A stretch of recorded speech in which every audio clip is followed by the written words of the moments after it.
La carte du battleur nous pose trois types de questions en développement personnel. Tout d'abord, nous avons cette forme un petit peu bizarre ici, qui varie d'ailleurs d'un tarot à l'autre, et qui évoque le sexe féminin.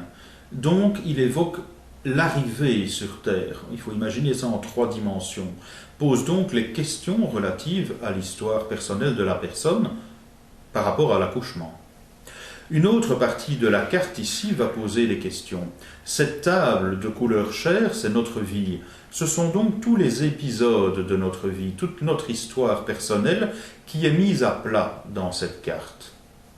Troisième élément mis en évidence, nous avons un symbole sphérique, féminin, un symbole, la baguette, masculin, masculin, féminin, la question de l'identité sexuelle, la question du rapport sexuel.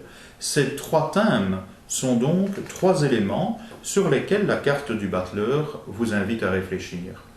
J'ai donc envie aussi de vous poser des questions par rapport à la manière dont vous êtes venu sur Terre, votre histoire personnelle que vous êtes prête à mettre à plat devant vous maintenant pour l'analyser, mais également la question de l'identité sexuelle, de la relation sexuelle.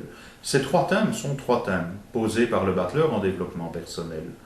Nous avons encore un autre thème. Le battleur, c'est la première carte. Le visage de cette carte est assez enfantin, le premier enfant. Ça pose donc la question de la place dans la fratrie. Êtes-vous l'aîné? Avez-vous des frères, des sœurs? Comment vous situez-vous en ranking dans la famille? Et tout simplement, la question du numéro 1, êtes-vous un enfant désiré? Vous constatez que toutes ces questions renvoient bien à votre histoire personnelle.